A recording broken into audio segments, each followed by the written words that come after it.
It's the first case in Japan.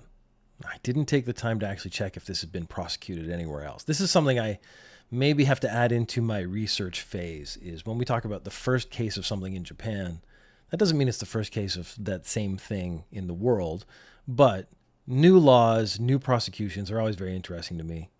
Police have arrested a woman for riding an electric suitcase on the sidewalk without a license. So I think that's one of those things where you're going to go ahead and assume, like, do you need a license to ride an electric suitcase? If you don't know what that is, it's a suitcase that's electric. It's a suitcase with a small motor in it that powers the wheels. Now in Japan, they get really strict about things that are vehicles that you can ride. So we've done stories about people getting in trouble for bicycle laws. We've done stories about people riding scooters, electric scooters, and getting arrested for that. And do you need a license for it? It's a bit of a gray zone because licensing doesn't include electric suitcases. But then the counter argument is, does a suitcase need a license? Obviously, in this case, the police think it does. The police have arrested this person for violating the Road Traffic Act, even though they were riding on the sidewalk, so it applies. So if you ride your bicycle on the sidewalk, if you ride your scooter on the sidewalk, the road laws still apply to you, and you might actually be getting in trouble for riding on the sidewalk when very technically you should be riding on the road. I don't think this is one of those things that's actually been written down. That might actually be the main problem. The maximum speed. This was a nice point of issue because, like, is it dangerous? Are you going to hurt somebody? The maximum speed of the electric suitcase was 10 kilometers an hour, or about 10 kilometers an hour. I'm actually betting with the wheels that small on a sidewalk, you couldn't go that fast, because I bet every time you hit a crack in the sidewalk, you stop or have to like lift it up. I used to skateboard, and the small wheels meant like any tiny divot you hit were problematic.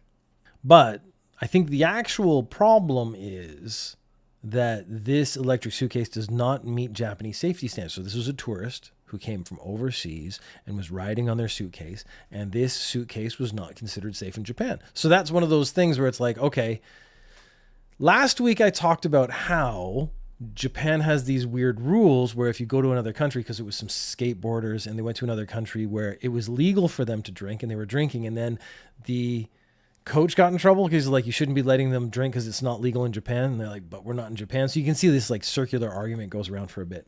In this case, I think it's a bit more clear cut. You bring something from another country to Japan, it has to meet Japanese safety standards or shouldn't be allowed to use it. So I think that might be the core issue, but because electric suitcases don't have laws written for them, they're like, oh, well, what are we going to like ding them on so we can get this thing off the road so it's safe? The tourist, the woman, denies the charge. So she's just saying like, no, I did not violate the Road Traffic Act. She does not consider electric suitcase a vehicle. Now, I thought that was a very interesting defense because the logic she's using is like, I don't think this is a vehicle, therefore I should not be punished under vehicle laws. Except that's not how laws work. Like, if I don't consider something theft, doesn't mean the police are not going to arrest me for it. Doesn't mean I'm not going to get prosecuted for it. If I walk into a store and I pick up a PlayStation and I just start walking out of the store and they go like, hey, you're stealing. I go, well, I don't consider this theft. That's not going to be a very solid defense, I think. I mean, I haven't tried it yet. I mean, maybe a more adventurous listener out there might want to go out and give it a shot. I don't think this is going to hold up in court is what I'm saying. I don't consider it a vehicle, therefore I should not get in trouble for riding a vehicle. I feel like there's another joke to be made there. It's a really dumb thing to get in trouble for, riding an electric vehicle. But yeah, if you're going to bring stuff to another country, you got to abide by those countries' rules. This is actually a conversation I've had with Americans who come to Japan. They seem to think the American laws follow them as they understand them. And again, just like me, I don't claim to be a law expert. Most of the laws I've learned about America, for sure, have come from television. And television is not exactly 100% accurate in everything it presents to you. So it's not the best source of your legal information, is maybe what I'm saying. But I did have a conversation with an American talking about Miranda rights And they seem to be confused as to why they don't read you your Miranda rights in Japan. And I had to explain they don't have Miranda rights in Japan. He's like, well, no, you have to have Miranda rights. I'm like, yes, in America, you have to have Miranda rights. In Japan, they legally can hold you for 20 some days for no reason. And he was like, well, no, that's illegal. I'm like, in America, that might be illegal. In Japan, that's fine. So there are people who travel and they seem to think the laws from back home travel with them. This woman might have thought, my electric suitcase is safe in China, so therefore it's safe everywhere else in the world. That those rules travel with me. But in Japan, maybe much higher safety standard laws for tiny electric suitcase engines. I think they're just not allowed at all. I actually haven't seen any. I'm sure they're around. I don't know how they're classified. So that's actually maybe the issue, is the classification issue. Are they a vehicle? Or is it luggage? Is it a toy? Once that's settled, the decision could actually be made as to whether or not she's committed a crime. But they're saying you're riding this on the sidewalk. It's on the sidewalk, therefore it falls under the Traffic Act. I think she might be a little screwed. The Japanese Olympic outfits. All these countries now, the Olympics are coming up. They're demonstrating, they're displaying. They're like, here are our new Olympic outfits. And they always look a little like Polo Ralph Lauren for me. These are athletes and I want everything to look kind of sporty. They always come out with like a jacket suit thing. And I'm always like, hey, okay, it looks fine. But it's got to be in your country's colors. Japan is luckily just has red and white. So it's pretty simple, solid color scheme to work with. They've also done their training outfits, and their outfits are going to have a new technology that will block infrared cameras. And this is because of a problem that's occurred in Japan, and it's carried over to the Olympics, and there might be a variety of creepy people at the Olympics. You're never going to get away from the creepy guys. You're never going to get away from the creepy guys. That's just sort of a fact of life. So the new material absorbs infrared light similar to stealth aircraft. So why are they going to such lengths using stealth aircraft technology woven into these athletes' uniforms? Well, it's because what they found is there are these creepy dudes and they get these telephoto lenses with infrared technology. And there's also smartphones that can do it. When I actually read this article, because as I do the articles, I always try to get 2 or 3. One of them actually said, what phone has this capability? And I was like, you are literally advertising the creepy technology to the creepy guys. So I didn't write it down, but I was like mentally going like, well, I'm not going to promote the ability to, but no one who listens to Ninja News Japan is creepy. They've all learned the lessons from this via other people who've made these mistakes. Although we do have a very naive young man coming up at the end. Essentially, with the infrared technology, because of the heat of the body, they can act as x-rays. So what was happening in track and field meets primarily was as the athletes were being athletic, these guys would take pictures and they'd find that it could x-ray through their clothes and they could see their underwear. It didn't really seem to do much else. Or if the clothes were a little loose, you could see the shape of the body. So these guys were taking these pictures, posting them on the internet, and putting very sexualized captions underneath. In 2020, the athletes complained. So the last Olympics, the athletes actually complained to the Olympic Committee after finding pics of themselves online with sexual comments underneath and sexual captions. This has primarily come from the volleyball and track and field team. Now, I want to chalk it up to research. I did look at some videos and track and field came up. And it wasn't like any sort of perverted thing that I was looking at. It was just some track and field stuff. The YouTube algorithm immediately started sending me to overtly sexualized versions of track and field things. Like it wasn't people doing track and field. It was track and field athletes walking, pulling their shorts out of their butt, stretching and stuff like that. And I was like, okay, the algorithm isn't helping. But that might be just because there are so many creepy people on the internet. The internet has very much figured out that I'm a dude.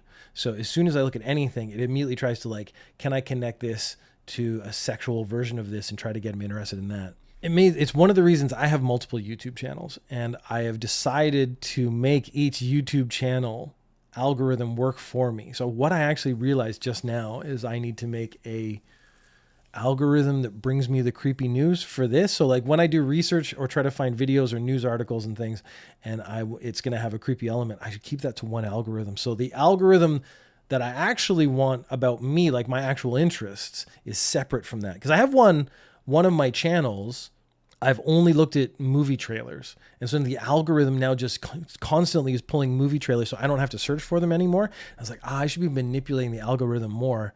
But now actually, yeah, I should also try to protect myself by having a separate algorithm for this slightly creepy news so that maybe it doesn't reflect so badly on me.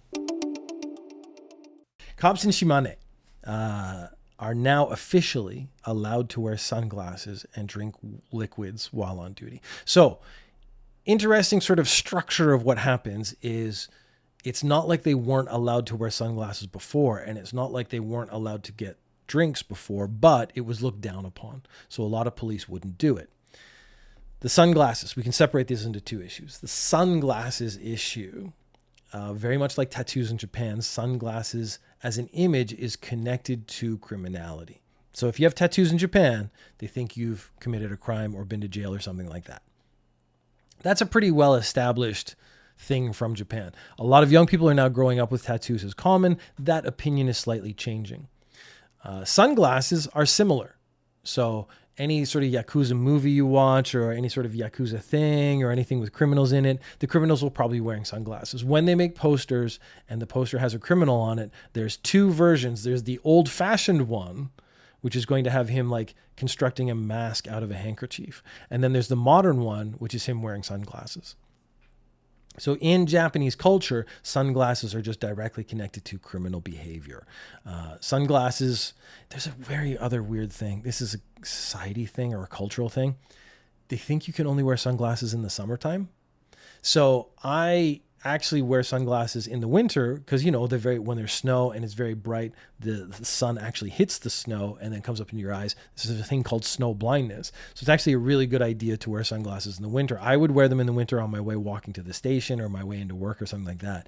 Coworkers would always go, "Why are you wearing sunglasses? It's cold outside." And I'm like, sunglasses aren't designed, or their function is not to protect you or to keep you cool in the summertime. They are to protect your eyes from brightness, which is outside right now because we have a sun and snow, which is actually making the brightness worse. And you could see that they were kind of shaking their heads at me like weird, dumb foreign guy wearing his sunglasses in the wintertime. And I was like, okay. I mean, just go blind. I don't care. It's none of my business. But I've actually had that experience directly. The drinks. Now, there was a cup of story. We did it maybe 6 months ago. And the idea was that if you wanted to go get a drink, you had to go to the Koban, which is the little sort of area office. You had to sit down, you had to change your clothes, go buy drinks, and then come back, then change back into your uniform. They didn't want officers in uniform going to convenience stores because they didn't want it to look like the officers were just like slacking off or hanging out. You had to look like you were a good civil servant doing your job. There was a picture, I think it was some American or Canadian cops, and they were out in the summertime. They both have sunglasses on, and they both got like big things of Starbucks, and they're standing talking to some people. And this was a big thing in Japan. Like, is this acceptable? Is this allowed? Why are they able to do this? And they're like, well, these are people, and it's summertime, and they have to be able to see, and it's summertime, and they need to hydrate. So them being able to drink water or juice or something else, like maybe a sports drink, that's really important so they don't get heat stroke and stuff. Sunglasses so they can see. These are actually pretty basic things in other countries. In Japan, because of these associations, it was frowned upon. What the police did in Shimane is they actually wrote it into the rules that they are allowed to wear sunglasses and they are allowed to go buy drinks. Should anyone actually complain that someone's wearing sunglasses or buying drinks, they can now actually say it's actually in the rule book that this is acceptable. Whereas before it wasn't, and so it was frowned upon, so a lot of cops didn't do it. So this is a shift in culture being supported by the police to make them hopefully more effective. So like, yeah, they're not dehydrated and they can see. Those are two really big elements of being a good cop, I assume. I have no idea.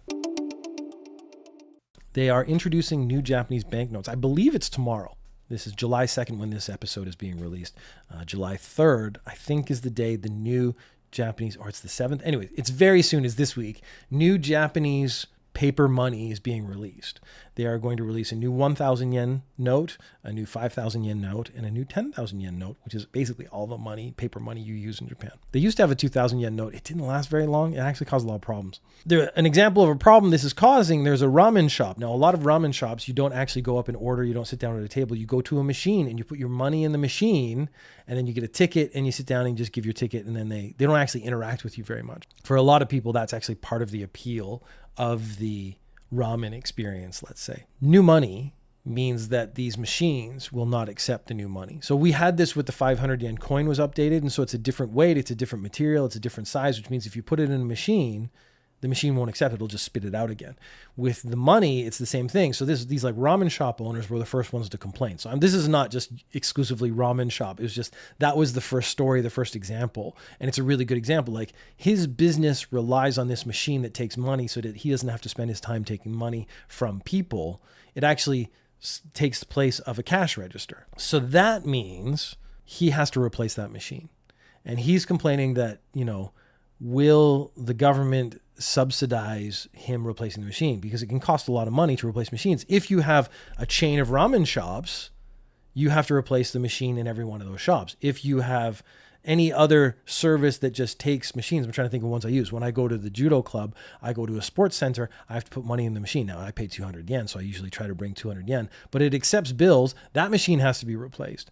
Or they're just going to put a note on it that says this doesn't accept the new 1,000 yen notes yet.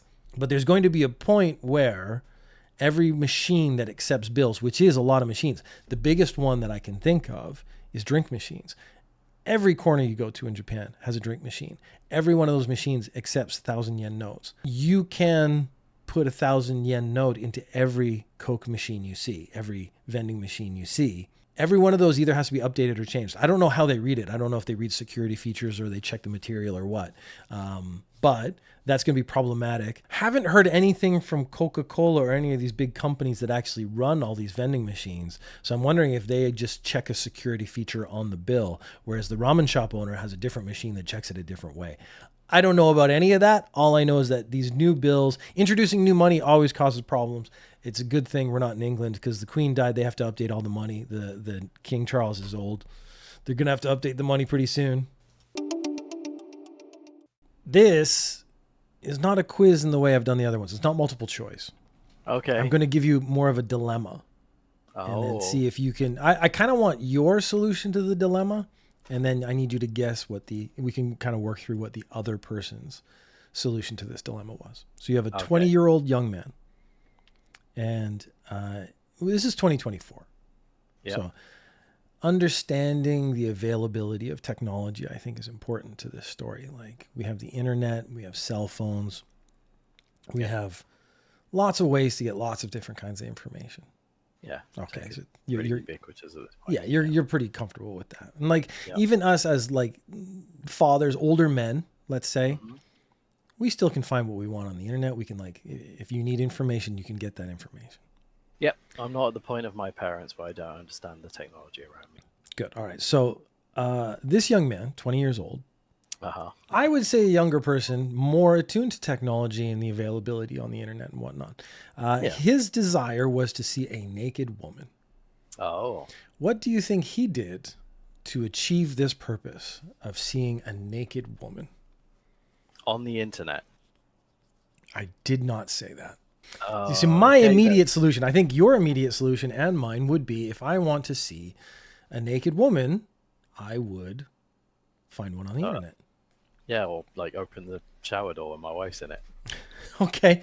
Yeah, I don't think he has a wife. So he doesn't have that option available to him. So I mean, well, granted that you do have that option that he does not have. So he can't do the same thing. And this is a Japanese young man. This is This is Ninja News Japan. He's not a ninja, but he is Japanese. He's certainly not a ninja. Oh, that might even be a hint. I have this really, just instantly in my head, I'm like, he went into a girl's locker room and tried to hide. Okay, he went into is correct. A girl's is also correct, but it is not a locker room.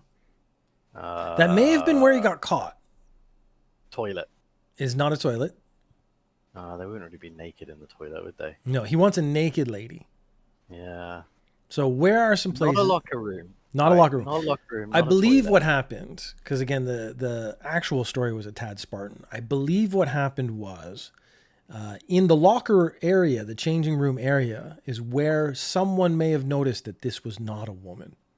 So that's a bunch of little hints in there. You got to use some detective work. So he was in a locker room area when someone noticed that he wasn't female. Like a changing room of sorts. Oh, was it a clothing store?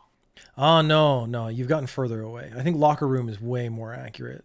Why? Where else is there a locker room? At the gym? Well, you need to see. You're getting closer. So it's a place. Yeah, you got to. Obviously, the Swimming women. pool. The women are going to be naked. I would actually. Okay, second hint. The Yeah. women will be naked for an extended period of time in this place, giving him a better opportunity. They will be naked for an extended period of time. Yes, Where are people naked for an extended period of time? in Japan. Oh, it's a hot spring. It's similar to a hot spring. Let's say you're in the city, so it's not. Okay, so it's a center. Yes. Okay. So he decided. He woke up one morning. He's like, I want to see a naked lady. I'm going to go to the female side of the sento. For our listeners who don't know what the word sento means, it is a public bath. It's like a building. They'll have a male side and a female side. It's a public bath where you go and take a bath, and you're with other people, so you see naked people. If you are interested in the opposite sex, you would have to get to the other side. How did he get to the other side? Get to the other side.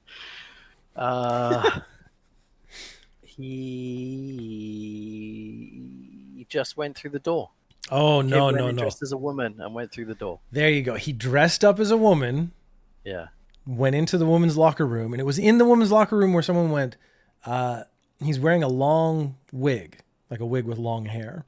Yeah. And But really did like badly. it seems that way because he was noticed really quickly. And I saw a picture of the guy. He's not particularly masculine or particularly feminine. So I was like, if he put some work into it, he could have gotten away with it for a while. Yeah. But he was caught, not immediately, but very quickly. Someone realized like, this is not a woman in the changing room for the sento. So they called the authorities. They showed up pretty quickly. He was arrested and they said, why did you do this? He said, I wanted to see a naked woman. And like a real flesh and blood. Like I guess the internet just wasn't doing it for him anymore. Yeah. Like he just, I don't want to encourage this, but don't do that. You could go to a show. You could, like, there are so many things. Yeah. There are other avenues to see real live naked women if you really want to, without getting arrested. There was a dispute between a maid cafe and a curry shop in Akihabara. This is maybe the most Japanese story I've ever done in the entirety of Ninja News Japan history. They did a collaboration. So you have a maid cafe and they're going to say, like, we're going to basically loan out our maids to this curry shop. And they will do stuff in the curry shop and it'll like increase the people go to the curry shop are going to see the maids and like, hey, these maids are fun. Let's go to the maid cafe. People go to the maid cafe, be like, hey, you can get curry from this curry shop. Win-win. Not necessarily. There's always problems in paradise. The maid cafe is saying that the dispatch fees have not been paid. So they are supposed to pay a certain amount of money to dispatch a maid to the curry place. The cafe claims it is owed 250,000 yen. Now, the conflict here is because it seems like the maid cafes were refusing to do some of the tasks that the curry restaurant was asking them to do. These include soliciting customers. So you have to stand outside and say like, come on in, come have some delicious curry with a cute maid, blah, blah, blah. Preparing salad and not doing dishes. So the maids refused to solicit customers. The maids refused to wash the dishes. The maids refused to prepare the salad. And the curry place is saying, this is all part of working at a curry place. You got to do all these things if you actually want to work here. And the maids are saying this wasn't in the contract we made when we did this collaboration. Therefore, we're not going to do it. So right now, with the information I have, I'm on the maid's side. If it's not in the contract, you shouldn't be asking them to do it. They don't have to do it. But the curry house is saying they're going to sue the maid cafe. So this is an interesting thing because if this is all based on contractual stuff, it's going to be pretty clear cut when the contract comes out. But I bet the problem is the contract isn't that airtight. It said like work at or service or help or assist, and it wasn't specific in the roles. So the maid cafe probably told their staffs one thing, and then when they got to the curry house, they were told a different thing, and now it's problematic. But is this going to start a war? This is just the only thing. I want to see a maid war in the middle of Akihabara. So a man in Hokkaido. It's Hokkaido. It's a safe place, you know. All our bear stories are from Hokkaido, but, you know, don't worry about that. He goes out. It's like 6:30. Goes out. He doesn't lock his door. Small town, Hokkaido, whatever. You know, cool. It's peaceful. Later, a woman enters his house, and a neighbor calls the police and says, like, I think there's someone in my friend's house or my neighbor's house who isn't supposed to be there. Can you go check it out? Police show up, and they're like, hey, he's supposed to be here? And the lady goes, yeah. And then the guy comes back. He's like, I don't know this lady, so please get her out of my house. She was arrested. And when she was arrested, they asked her, you know, why did you go into that guy's house? She said, I was told to enter the house by my spouse by telepathy. So I did. I don't know how you argue that. Telepathy is one of those weird things. Like, if you're hearing something, is it because I'm crazy or is it because I'm actually receiving a message? You're going to believe you're not crazy, so you're actually receiving a message. So I just really enjoyed that little, that as a defense was a very interesting thing because it can be very hard to prove one way or the other.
Cops in Shimane, God damn it.